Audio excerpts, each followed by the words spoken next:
Death ওভারে কাকে বল দেবেন রোহিত? বিশ্বকাপের আগে পরামর্শ বিশ্বজয়ী প্রাক্তনের। বিস্তারিত জানাবো তার আগে বলে রাখি, আপনি যদি চ্যানেলে নতুন হয়ে থাকেন তাহলে অবশ্যই চ্যানেলটি সাবস্ক্রাইব করবেন, এবং আপনি যদি ফেসবুক পেজ থেকে ভিডিওটা দেখে থাকেন তাহলে অবশ্যই পেজটি ফলো করে যাবেন। ডেথ ওভারে মোহাম্মদ সিরাজের থেকে অর্শদীপ সিংকে বল দেওয়া অনেক ভালো। দেশের প্রাক্তন পেসার আরপি সিং এমনটাই জানিয়েছেন। 2007 সালের টি-20 বিশ্বকাপে চ্যাম্পিয়ন ভারতীয় দলের সদস্য ছিলেন আরপি সিং। ধোনির দলের চ্যাম্পিয়ন ক্রিকেটার আসন্ন টি-20 বিশ্বকাপের আগে পরামর্শ দিচ্ছেন রোহিত শর্মাকে। আরপি সিংয়ের মতে, পাঞ্জাব কিংস তরুণ অর্শদীপ সিংকে ঠিকমতো ব্যবহার করতে পারেনি। 14টি ম্যাচে 19টি উইকেট নেন অর্শদীপ সিং, কিন্তু তার ইকোনমি রেট অনেক বেশি। তার পেছনে অবশ্য কারণ রয়েছে।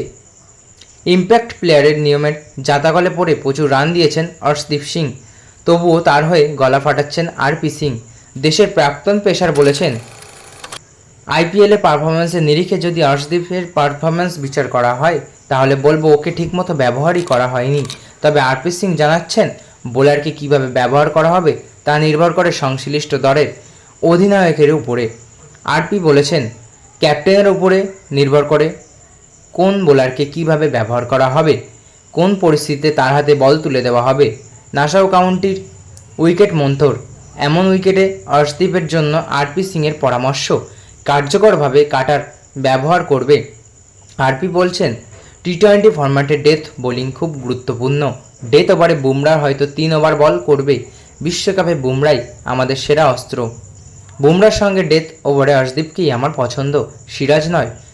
অর্শদীপকে পছন্দ করার কারণ ওর বৈচিত্র্য। আমার মনে হয় সিরাজ নতুন বল হাতে অনেক বেশি কার্যকরী, নইলে বুমরাহ অর্শদীপকে বল করা উচিত। অর্শদীপের বাঁ হাতের ডেলিভারি ডানহাতি ব্যাটারদের জন্য চ্যালেঞ্জিং, সেই সঙ্গে রয়েছে তার বৈচিত্র্যও। সেই কারণে অর্শদীপ সিংকেই আমার পছন্দ।